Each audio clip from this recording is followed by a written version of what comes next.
皆さんこんにちは。藪デッサン講座の藪下です。初級編第9回目の課題はステンレスボールです。今回のテーマは金属の質感表現です。ステンレスボールは半球状の大きなモチーフですから、手前と奥の空間表現や反射光を伴った回り込む曲面の表現も忘れてはいけませんが、特に今回はステンレスボールのキラッと光ったハイライトや映り込む周りの風景などに注意して描いてみたいと思います。ステンレスボールはこれですが、描き出す前にステンレスボールを手に取りよく観察します。いろいろな角度から形や縦横の長さの比率、断面形状、色や重さなどを十分に確かめてください。特に金属の厚みと縁巻きの部分の形状を確認しておきます。調べてみるとこの部分は縁巻きというらしいです。モチーフのことをよく知ることが良いデッサンにつながりますから、これはデッサンを始める前の準備運動みたいなものです。画用紙は八つ切りの大きさ38センチ ×27 センチと、鉛筆は三菱ユニの 2H から 3B までの濃さを使いました。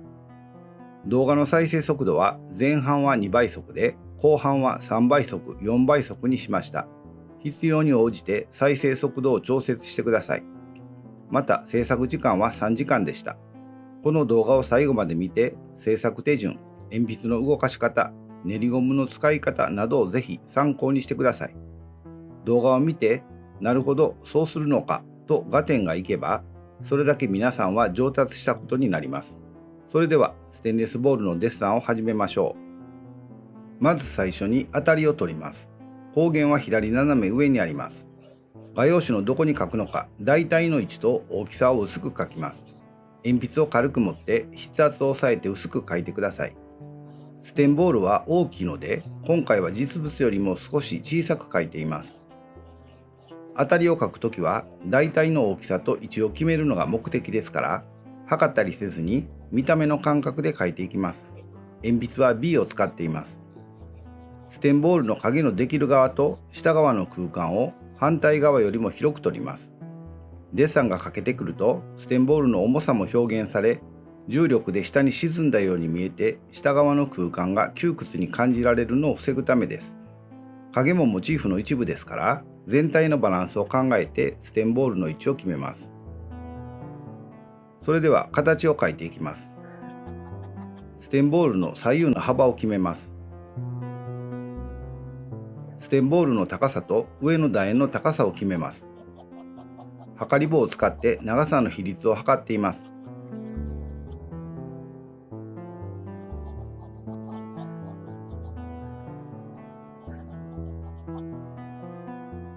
ステンボールの中心線を描きます。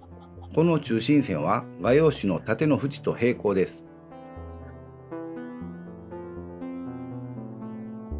楕円の水平方向の中心線を描きます。この中心線は画用紙の上の縁と平行です。楕円を描くための4点の起点を決め、縦横の中心線から対称になるように起点から丸めていきます。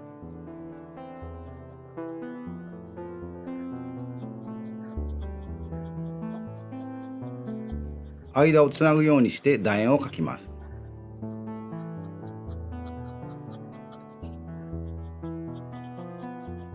描きやすいように画用紙をくるくる動かしても構いませんよ。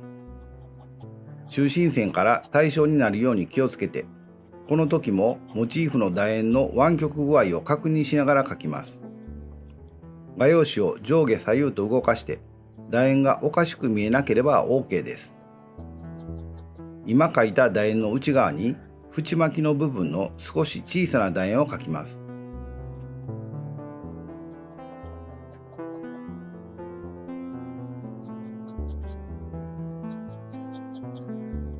この縁巻きの幅は手前はよく見えていますが、奥は幅があまり見えていません。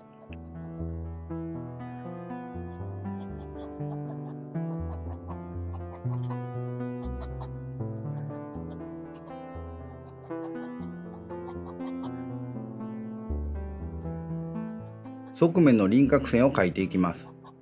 側面の輪郭線がどこから出発しているのかをしっかり確認して、左右対称になるように描いていきます。底面の楕円を描き、側面の輪郭線と違和感のないようにつなぎます。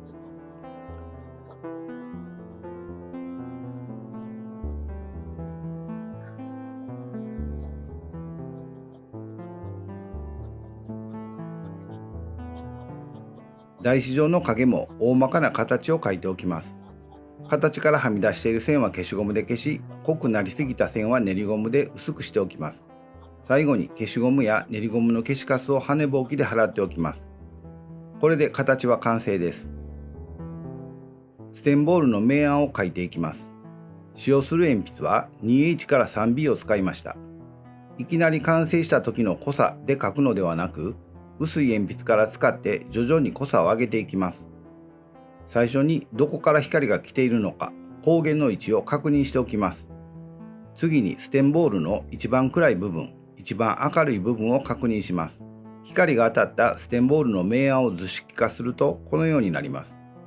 光は左斜め上からやってきます。光の当たっている一番明るい部分、その外側の中間の明るさの部分、光の届かない暗い部分、そして影側と下向きの面はぼーっと明るくなります。これを反射光と言います。この反射光が影側の曲面を背後に回り込ませるためのポイントです。ステンボールのようにいろいろなものが映り込んで明暗が分かりにくいときは、基本形態の球体や紙コップの内側の面の明暗の出来方を思い出して、仮にステンボールが真っ白であればどういう明暗になるのかを想像します。ステンボールの内側の暗い部分を形に沿った曲線を使って書き出していきます。大まかなざっくりとした明暗を描きます。デッサンでは基本的に形に沿う方向の線で描くと形が表現しやすいです。ステンボールの場合、縦方向はステンボールの中心軸を通る垂直面で切断した時の切り口の形と、水平に輪切りにした時の切り口の形が基本になります。その他にも明暗や映り込みのつながりに沿って他の方向の曲線も使いますが、いつもステンボールの曲面の形を意識して曲線を使ってデッサンします。横方向の線も加えていきます。線は素早く描き、往復させないように、また輪郭線付近は向こう側に回り込むような線を描きます。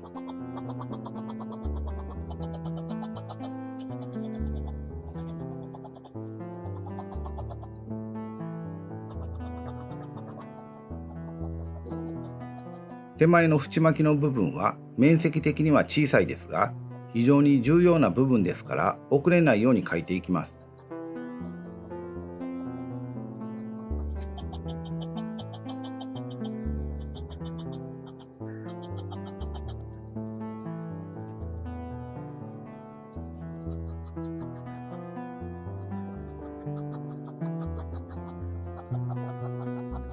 台紙状の影も描いていきます。水平方向の線を多用して大まかに影の範囲を決めるつもりで描いていきますが、接地面付近は影が濃くなりますから少し強めに描いておきます。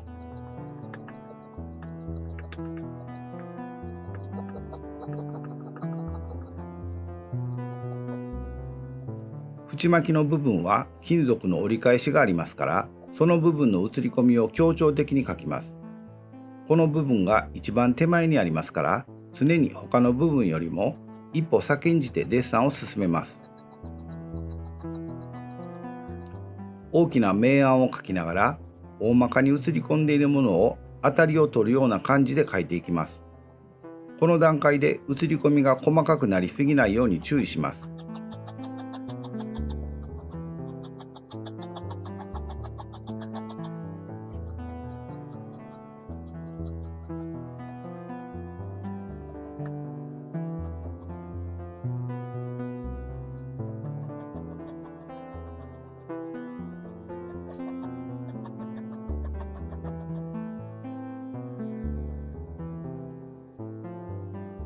徐々に映り込みも細かく描いていきますが、いつもステンボールが真っ白であればどういう明暗ができるのかを頭に置きながら、大きな明暗から浮き出さないように描いていきます。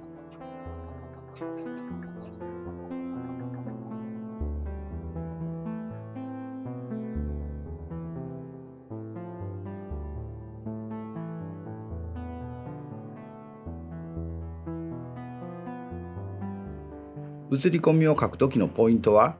1、何が写り込んでいるのかを確かめて書く。2、はっきり形がわかるものは、その形に沿う方向の線も使って書く。3、実際に見えているよりは少し弱く書くということになります。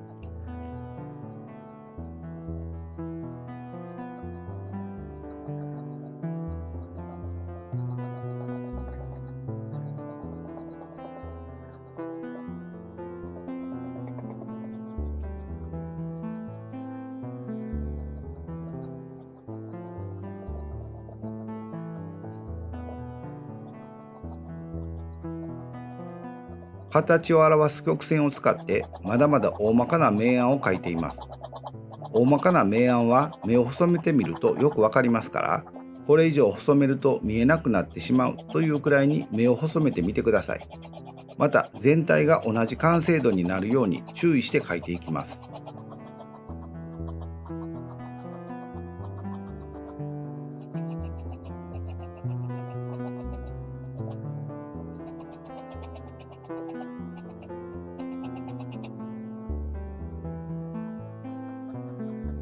台紙上にできる大きな影がステンボールの下側の曲面に映っていますから、台紙上の影と対応させながら描いていきます。また下向きの曲面は影側と下側に反射光が当たりますから、この段階でもしっかり意識しながら描きます。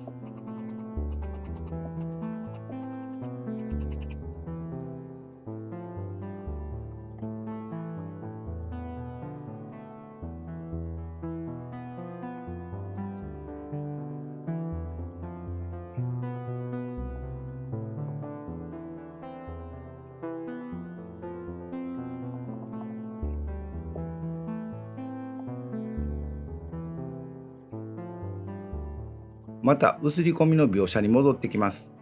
より細かく描いていきますが、ステンボールの曲面に沿って写り込んでいる形も変形していますから、それをしっかり観察して描いていきます。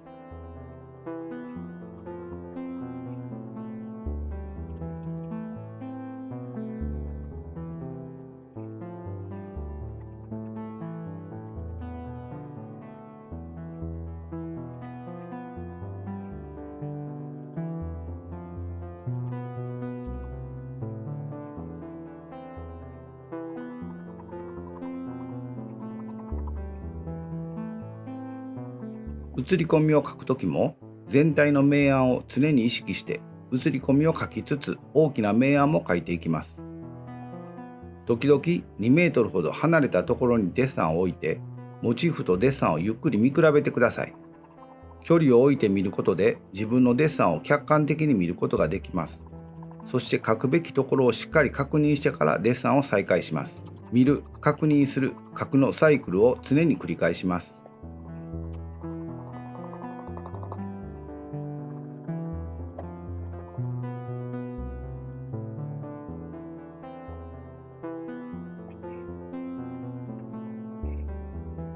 縁巻きの部分を形に沿った線を使って描いています。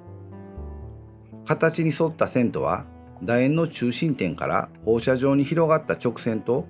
楕円と平行な曲線です。またこの部分は平面ですから、明暗のつながりに沿った直線も使います。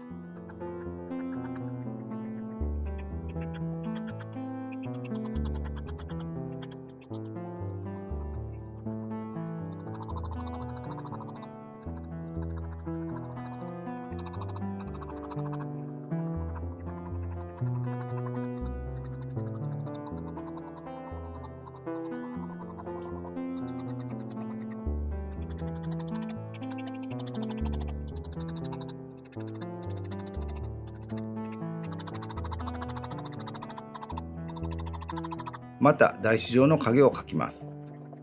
水平方向の線も多用して多少角度のある線も使っています。接地面付近の影の色は濃く、遠ざかるにつれて薄くなります。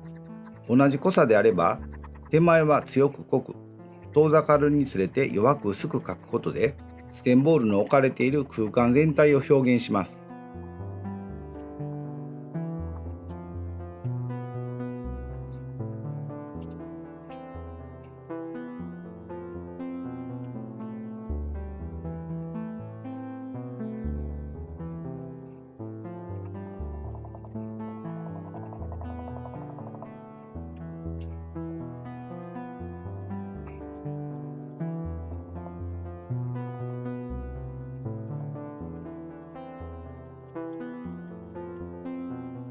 また写り込みの描写に戻ってきて書き込みを続けます。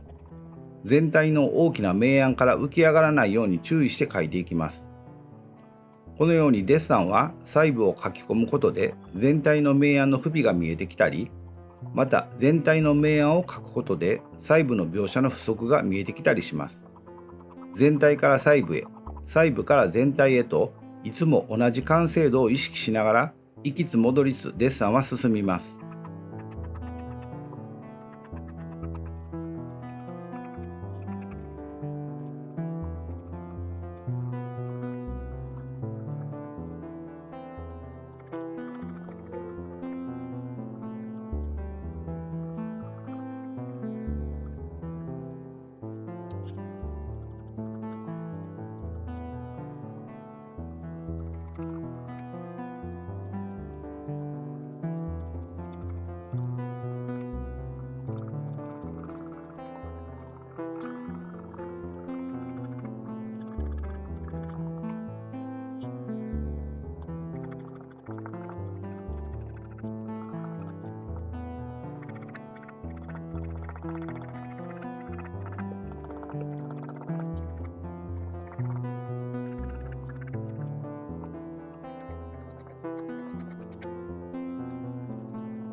台紙上の影の明暗にも随分と変化がありますから、しっかり観察して描いています。影を描くコツは、台紙の平面的に広がる平らな形を描くつもりで描きます。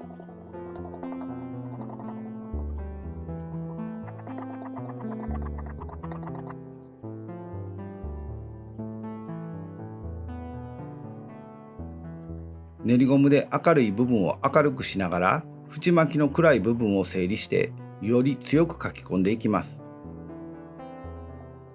この縁巻きの部分の明暗の変化をしっかり書くことで前後の距離感、上下の高さを表現することができますから、このデッサンではこの縁巻きの描写がポイントになります。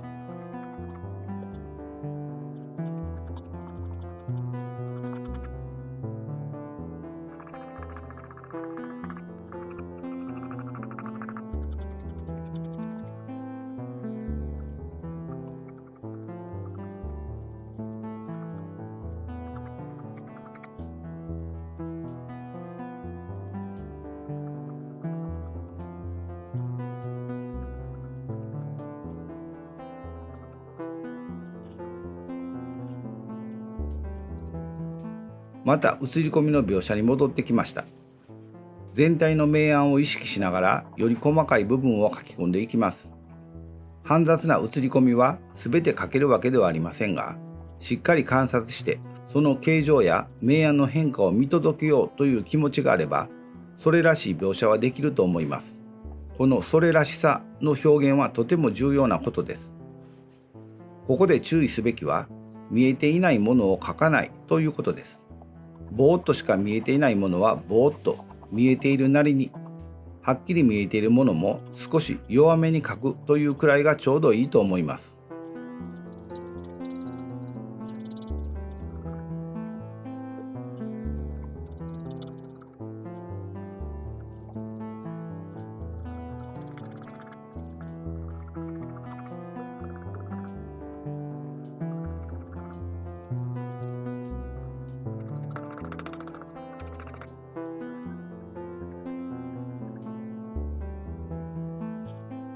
ハイライトやぼーっと明るくなっている部分を練りゴムで白く抜いていきます。場所に応じて練りゴムの形を変形させて使っています。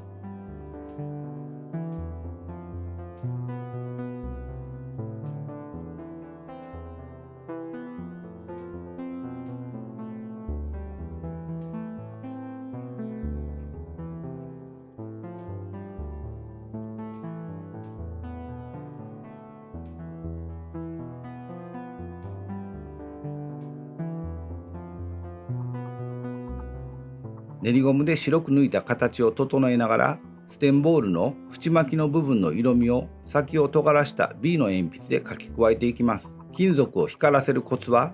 明るい部分と暗い部分の明暗のコントラストをしっかり書き分けることにあります。手前の縁巻きにあるハイライト付近の暗い部分は少し強めに書くくらいが良いかと思います。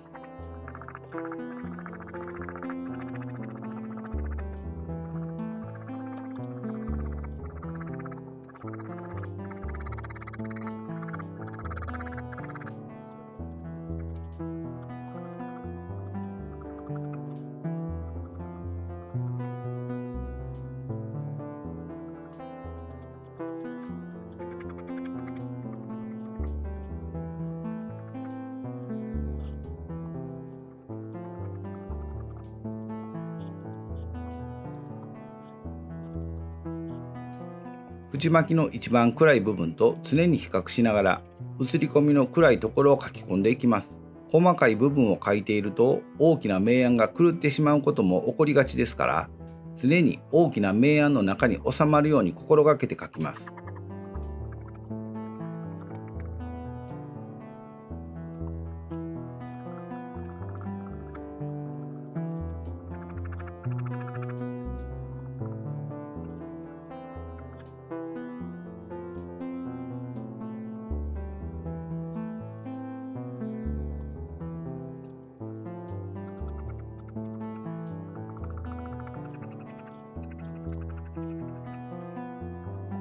ステンボールの外側の曲面も大きな明暗、輪郭線付近の回り込む形、影側と台紙からの反射光に注意して描いていきます。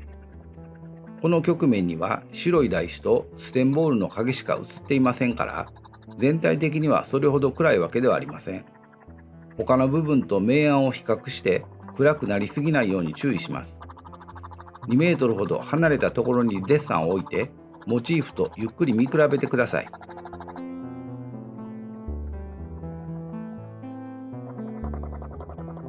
相対的に影が弱くなってきたので影を描いていきます。ステンボールと台紙までの距離の差によって明暗の変化が出ますから、その変化にも注意して描いていきます。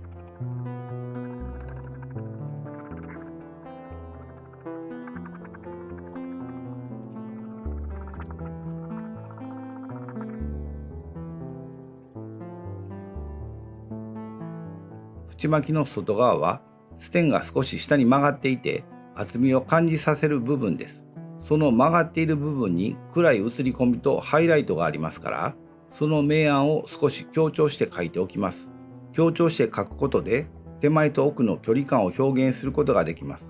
また台紙からの高さも表現することができます。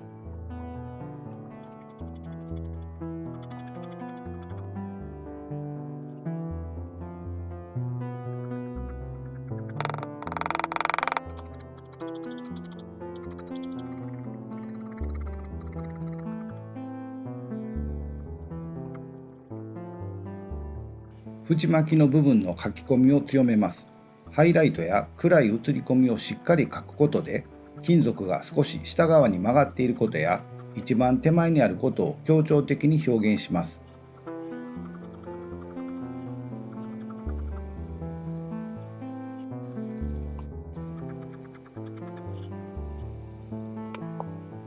練りゴムで明るい部分を再度明るくしています。練りゴムをヘラ状の形にして画面をさするようにして使っています。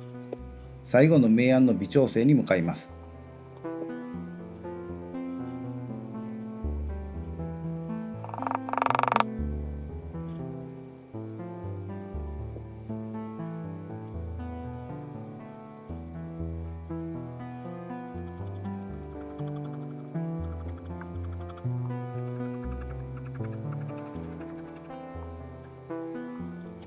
大きな明暗に注意しながら映り込みが浮き上がらないように最後の書き込みです。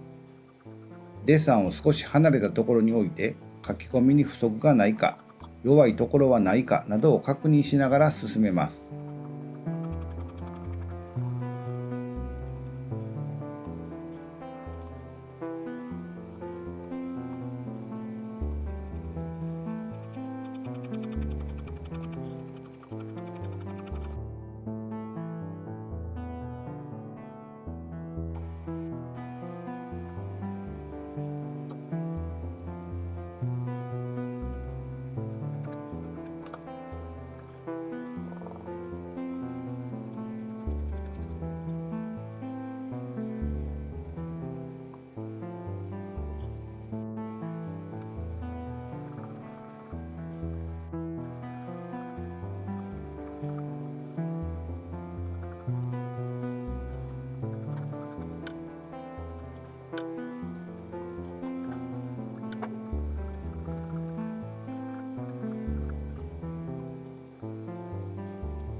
影の形を整え、輪郭線付近を練りゴムでぼかして完成です。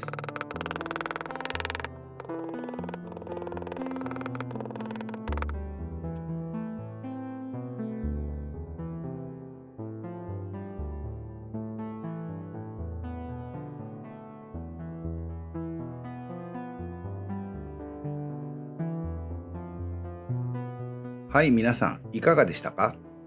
ガラスコップや金属のモチーフは何度描いてもキラッと光ってくれると嬉しいものです。今回は皆さんにお見せする動画ですから、キラッと光ってくれてホッとしたというのが正直なところです。ステンボールの内側の煩雑な映り込みの描写はとても根気のいる作業ですが、映り込みの中にまた一つの空間が描き出されてくると何か不思議な感じがします。映っている通りに描くことは短時間ではできませんが、